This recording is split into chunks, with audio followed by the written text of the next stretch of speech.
Admiral Tereth Woolen watched the distant blue world through the tinted glass of the VYRDATH Prime's command bridge, his four eyes reflecting its pale shimmer.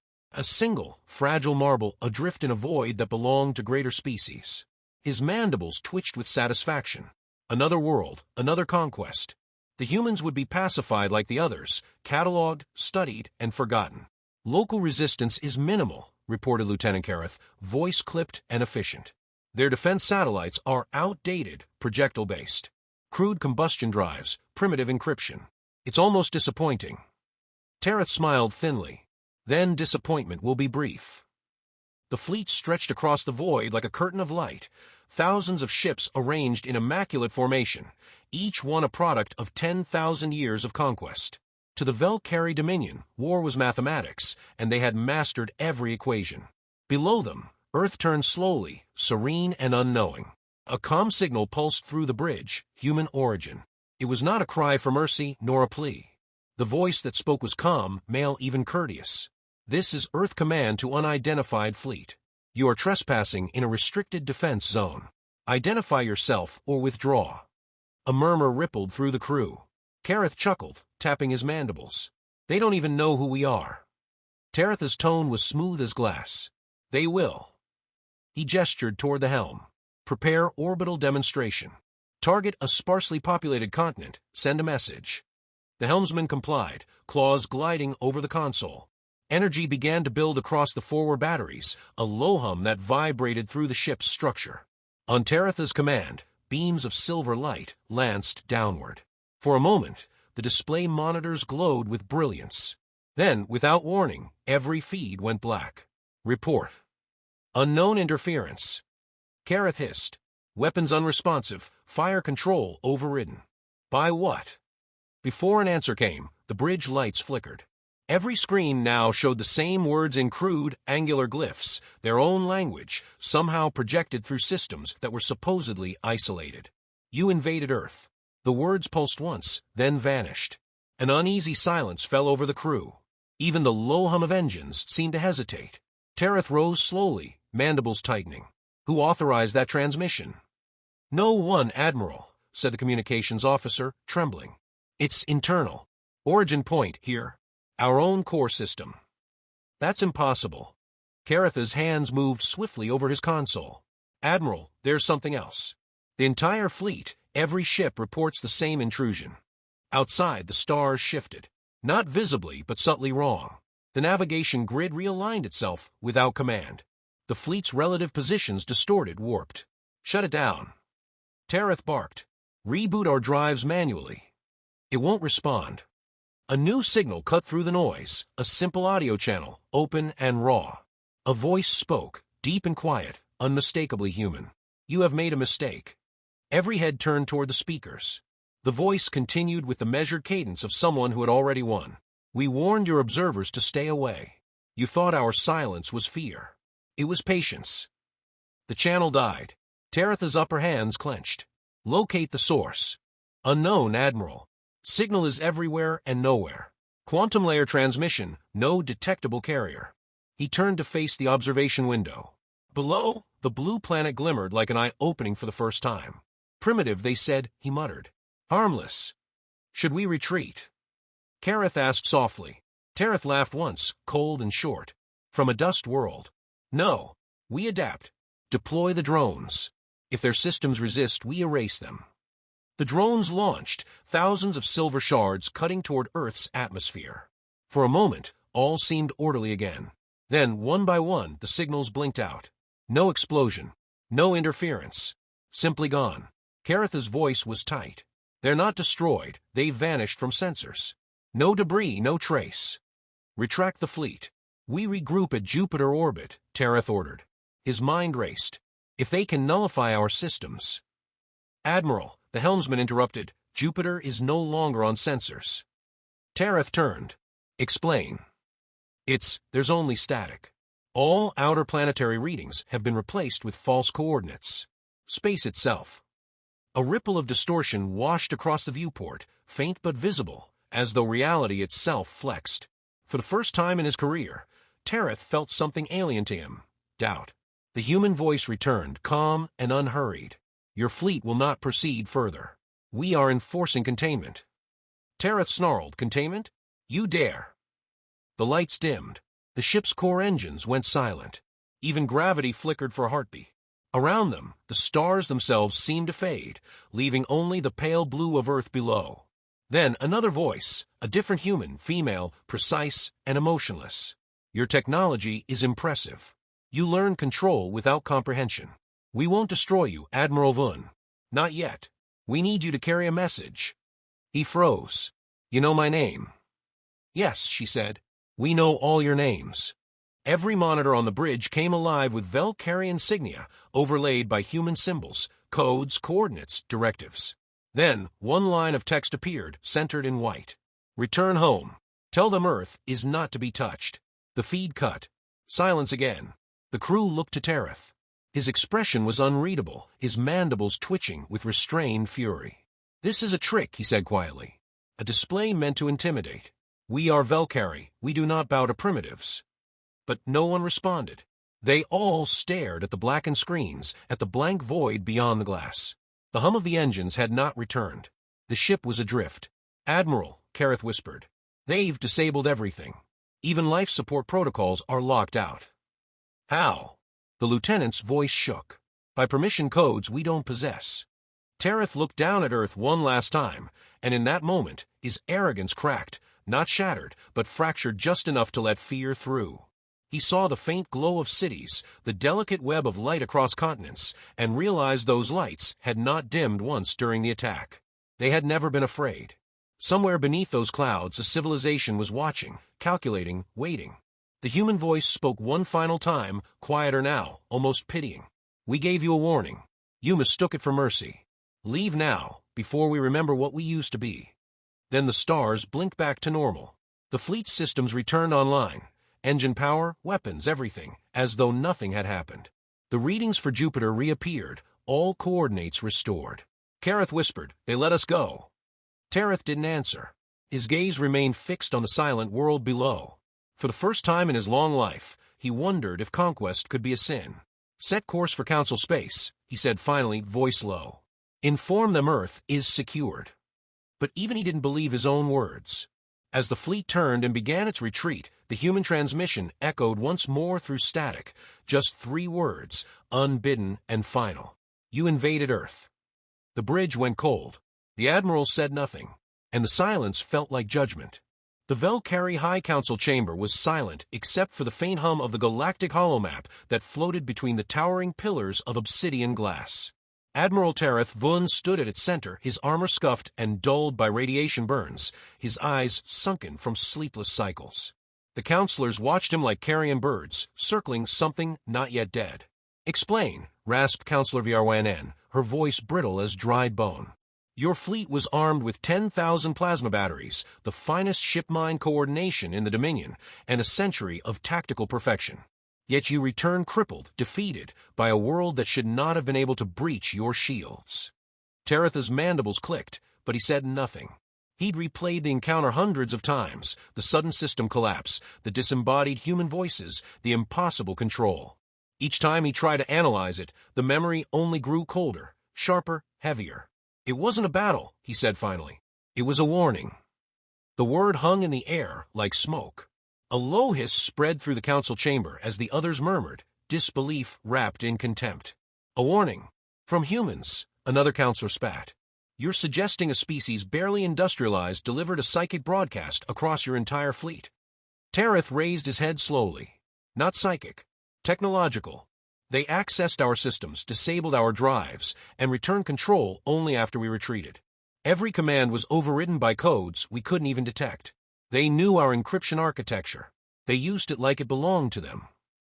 VRYNN leaned forward, her eyes narrowing. Perhaps they stole Dominion data. Perhaps your fleet's security was compromised. They didn't steal it, Tereth said, his voice low. They wrote it. The command codes, our codes, match human quantum encryption algorithms from 3,000 cycles ago. They built the foundation of our network structure before we ever discovered them. The chamber fell still. Counselor Drax, youngest and most reckless of the circle, snorted. Absurd. You claim primitives created the bedrock of Dominion systems? Impossible. Tereth turned toward him, and for the first time, there was no anger in his expression, only exhaustion. Tell me, counselor, have you ever asked where the founders got the original jump equations? Or why the first machine intelligences we use still refer to unknown root directives in their architecture? We never questioned it, because we believed we were first. The silence that followed was heavier than any explosion. Another voice, softer, almost trembling, came from Counselor Rain, one of the elder historians. You think they've been here before? Teretha's gaze flicked upward to the central holomap, where the Sol system glowed faintly. Not just here. Everywhere. Watching. Waiting. The council broke into overlapping voices, disbelief, anger, panic.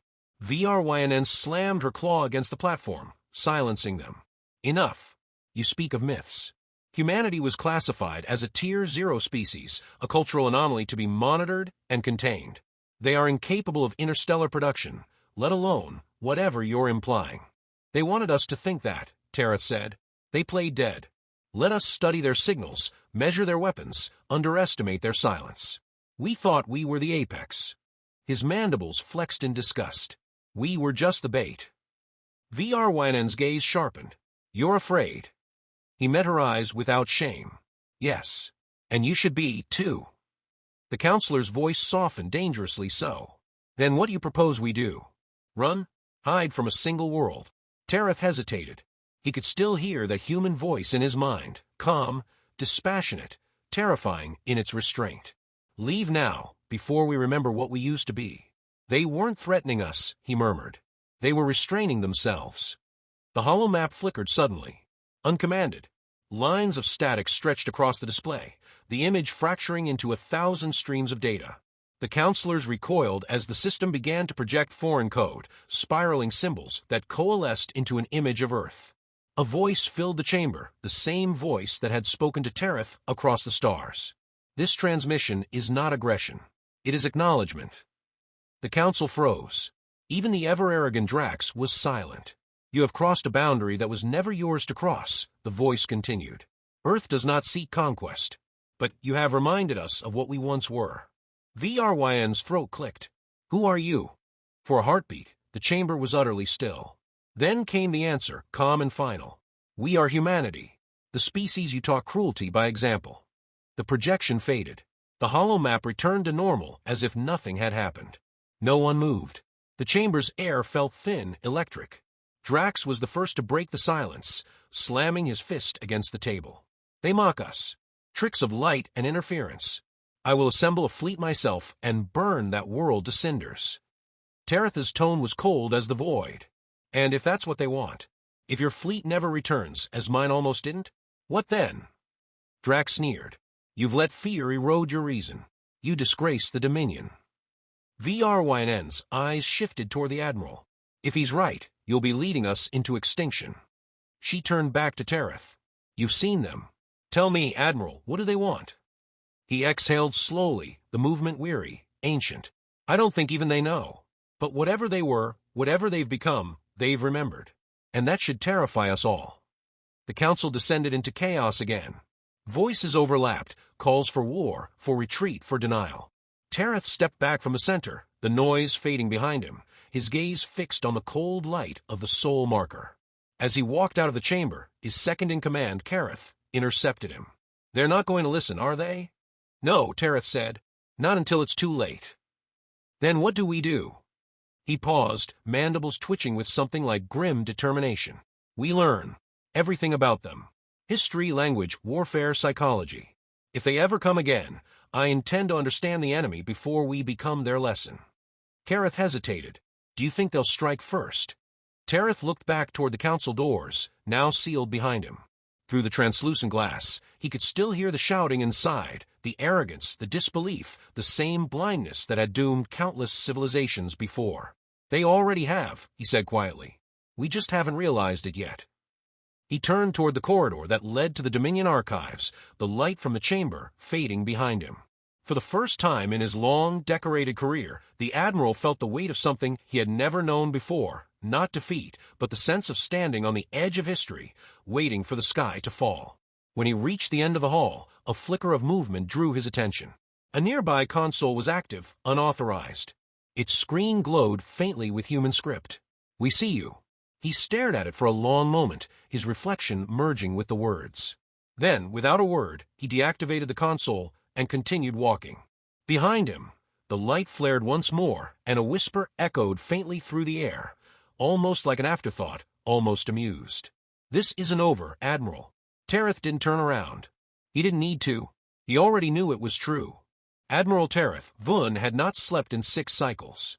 The sleeplessness had settled into him like rust, eating away at discipline and certainty. His quarters aboard the VYR Prime, once pristine, were now cluttered with holographic projections of human archives, old broadcasts, battlefield footage, and fragmented documentaries pulled from Earth's data networks. He watched them on endless loop. Every war, every tragedy, every moment where humanity should have broken, and didn't. He'd begun by studying their technology. That was a mistake. The humans' machines were crude, but their minds were not. Every invention was born from desperation, each breakthrough dripping with the memory of extinction. They did not progress for glory, they progressed to survive. A recording played again, black and white footage of soldiers crawling through mud as explosions split the air. They screamed, bled, died, and then others replaced them. Again and again for centuries. The Admiral watched the images until the meaning blurred. He felt something he had never experienced before, respect. Careth entered quietly, his usually crisp posture softened by exhaustion. "Admiral, the Council has reached a decision. They're mobilizing a coalition fleet. They intend to retaliate." Tereth didn't look away from the screen. "How many ships?" "Over 30,000. Every major faction pledged support. They mean to crush Earth before it becomes a greater threat." He finally turned, eyes shadowed with disbelief. "Before it becomes? Careth, it already is." The lieutenant hesitated. "They don't see it that way." "Of course not," Tereth muttered. "They can't imagine anyone stronger than themselves. They've mistaken survival for superiority." He gestured toward the frozen image on the holoscreen, humans pulling wounded comrades from rubble. "That's what they don't understand. These creatures evolved under constant threat. War, famine, disease, their entire history forged them for catastrophe. They've never known peace, so they learn to adapt faster than anyone else." Careth's mandibles twitched nervously. "You make them sound invincible." "No one's invincible," Tereth said softly. "But they are inevitable." The younger officer shifted uneasily. "Then what do you want us to do? Defy the Council?" Tereth didn't answer immediately. He turned back to the footage, this time colorized clips of mushroom clouds rising over cities. The human narrator's voice spoke of deterrence, of mutually assured destruction. The Admiral understood now. Humanity had long ago accepted the possibility of its own annihilation and learned how to weaponize it. "They'll come," Tereth said finally, "and they'll think victory is a matter of numbers. They'll think humanity will plead for mercy. But when humans fight, they fight with history behind them. Every corpse they've buried teaches them how to kill better next time." Careth frowned. "Admiral, you sound as if you admire them." "I do," Tereth said simply, "because I've never seen a species that truly understands the cost of living." A soft chime interrupted them. The console flared to life, an encrypted Council transmission. VRYN's face appeared, severe and gleaming, in the hollow light. "Admiral Vun, your presence is required on Central Command immediately. The High Council demands a full tactical assessment for Operation Reclamation." "Reclamation," Tereth repeated, his tone dripping with contempt. "You can't reclaim something you never owned." VRYN's eyes hardened. "Careful, Admiral. Your last report bordered on insubordination. The Dominion cannot afford hesitation." "What the Dominion can't afford," he said, "is another funeral pyre masquerading as a fleet." Her expression didn't change, but the light in her eyes did. "You'll attend the session, Admiral. That's an order." The feed cut. For a long time, neither of them spoke. Finally, Careth asked quietly, "Are you going?" Tereth stood, straightening his armor with deliberate calm. "Yes. If they won't listen, they'll at least hear me before they die." The council chamber was worse than he remembered, crowded, heated, filled with arguments shouted over one another. Holographic battle plans floated above the table, sweeping fleet formations, planetary siege protocols, annihilation scenarios. Tereth waited for silence that never came. So he created it. One hard strike of his claw against the central console sent a piercing tone through the room, cutting every voice short. Do you even know what you're fighting? He demanded. Counselor Drax sneered. A minor planetary insurgency. No, Tereth said, his voice sharp as broken glass. You're fighting the byproduct of your own arrogance. A civilization that spent millennia surviving extinction-level events without divine intervention or alien aid. They learned war from necessity. They mastered adaptation because death never gave them a choice. VRYNN crossed her arms. You romanticize them. I fear them, he replied. And you should, too. He gestured toward the hollow map. Every fleet we've sent beyond Sol has failed to return. You call it interference. I call it restraint. They could have destroyed us, but they didn't. That's not mercy, it's strategy. They're studying us, deciding how much of the galaxy needs to vanish before peace returns. The room murmured uneasily. Drax slammed a claw against the table. Enough. You want to surrender to primitives? Fine, but we will not cower. Tereth stepped closer, his gaze locked on Drax. You mistake caution for cowardice. When you face humans, remember this, they don't measure victory in territory or resources. They measure it in survival. You can destroy their armies, their cities, their world, and as long as one of them lives, the war isn't over. The chamber erupted again, half in fury, half in fear. VRYNN raised her voice above the noise. Enough. The decision stands.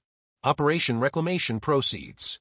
If you wish to protect your honor, Admiral, you'll lead the vanguard. Tereth's mandibles flexed, but his voice was calm. Then I'll lead them, but I won't bring them back. He turned to leave. As he reached the door, VRYNN called after him. You truly believe they can defeat us? He paused.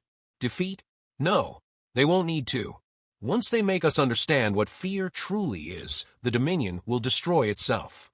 The corridor outside was cold and empty. Careth waited there, eyes questioning. They've chosen pride over survival, Tereth said. So we prepare for the only outcome left. Careth nodded slowly. And what outcome is that? Tereth looked toward the stars beyond the viewport, each one distant, trembling, unaware of the storm to come. Extinction, but not theirs. He began walking, the sound of his footsteps echoing down the metallic hall. Behind him, the council chamber erupted once more in shouts of war and vengeance, voices already writing the eulogy for a civilization that didn't yet know it was doomed. Tereth didn't look back. The war had already begun. It just hadn't reached them yet. The war ended before it began. Admiral Tereth Vun stood aboard the command deck of the VYRDATH Prime, watching the void tear open above the Dominion capital. The rift appeared without light, without sound, a silent wound in reality itself. One moment, the stars shimmered across the horizon. The next, they were replaced by 1,000 human warships sliding from the dark like ghosts returning to their graves. No flare of engines, no trace of propulsion, just silent, deliberate arrival. Every Valkyrie defense station locked targets automatically, and every one of them went dark a second later. Admiral, Careth whispered, his voice unsteady, they've disabled our entire orbital grid. All of it. Weapons, comms, engines dead. Tereth didn't answer. He was staring at the human fleet's formation, perfectly symmetrical, each ship holding position with unnatural stillness. They didn't advance. They didn't threaten. They simply existed, and that was enough. A single transmission cut through the Dominion network. Every channel, every frequency, every wavelength. The voice was human, calm, without emotion. Hostilities have ended. The Valkyrie Dominion is under containment. Cease all mobilization or further systems will be neutralized. The Council's response came instantly, desperate and proud. You have no authority over sovereign space. VRYNN's voice thundered through the public channel. We are the eldest of the known civilizations. We do not kneel before. The voice interrupted, quiet and final. You invaded Earth. Every Valkyrie vessel flickered once, and then the holographic projections across their control decks shifted. For a heartbeat, every officer aboard every ship saw something that could not exist. Cities burning under alien bombardment, not Valkyrie cities, but human ones. London, Shanghai, Rio, millions dead. Their screens flooded with archive footage of humanity's own wars, each atrocity, each collapse, each desperate scream. And then came silence. Tereth understood. The humans weren't sending a message. They were holding up a mirror. VRYNN's voice wavered over the comms. What do you want from us? The reply was simple. Understanding. Tereth stepped forward, forcing his own transmission through. "This is Admiral Vun of the Dominion Fleet. Humanity, if you can hear me, I try to stop this. I warned them." The human voice responded not unkindly. "We know. That is why you are still alive." The view outside shifted again as the human fleet began to move, not in attack, but in synchronized precision. Dozens of ships descended toward the Dominion's core world, each vessel releasing swarms of silver orbs that scattered across the atmosphere. They weren't bombs. They were emitters. A lattice of light formed around the planet, a shimmering net that pulsed once and then went still. The Dominion was trapped in a containment field, completely cut off from the rest of the galaxy. Kareth turned to Tereth, voice cracking. "They could have destroyed us in seconds. Why hold back?" "Because," Tereth murmured, "they're showing us what they wished someone had done for them." On the planet below, panic spread like fire. Ships tried to launch, but their drives refused ignition. Armies mobilized, but their weapons dissolved into static. Humanity hadn't conquered the Dominion, they'd disarmed it. The main screen flickered, and a human face appeared, a woman, middle-aged, sharp-eyed, wearing no insignia. Her expression was unreadable, her tone colder than vacuum. "Admiral Vun, you will serve as liaison between your Council and Earth Command." He blinked. "You're sparing us." "We're offering a choice," she replied. "Learn peace, or be remembered as a cautionary tale. We prefer not to repeat our own history." VRYNN's voice cut in from the Council chamber, shaking with fury.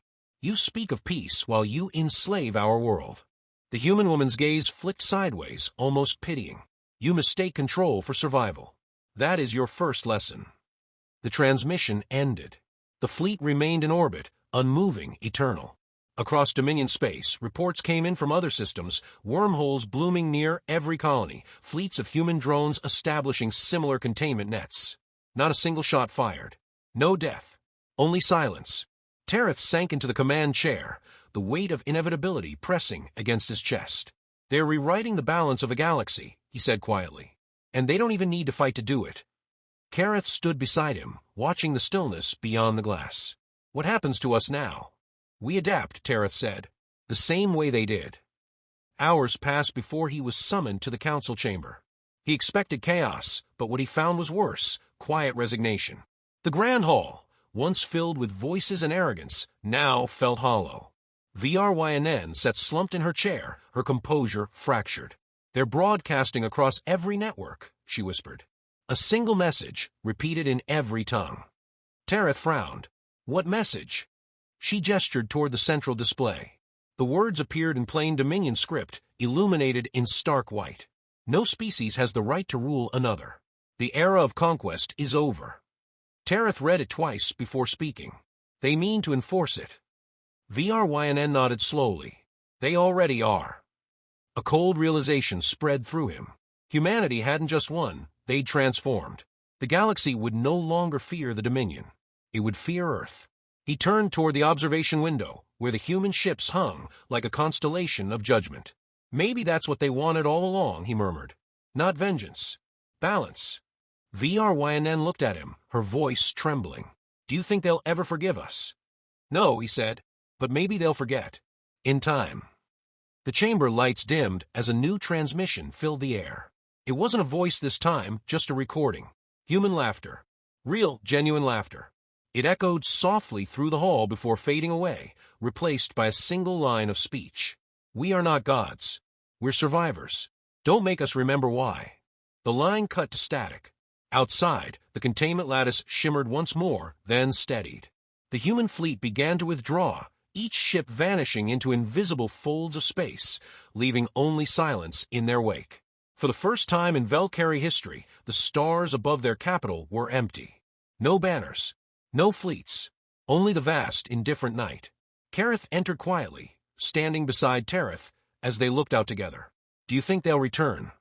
Tereth's gaze lingered on the fading light of the wormholes. "Yes, but not as conquerors. As keepers." He closed his eyes, feeling the echo of that first transmission reverberate through his mind, the words that had haunted him since the beginning. "You invaded Earth." He finally understood. Humanity hadn't sought revenge, they'd delivered justice. And in doing so, they'd become what the galaxy had feared all along, a species that had transcended conquest, not because they were merciful, but because they no longer needed to prove they were strong. When the last trace of the human fleet disappeared, Tereth spoke softly, almost to himself. Perhaps this is how peace begins, not in triumph, but in surrender. Far away, in the quiet blue of a distant star system, Earth rotated calmly beneath its golden sun. Its people said nothing. They didn't have to. The galaxy would remember the silence longer than any war.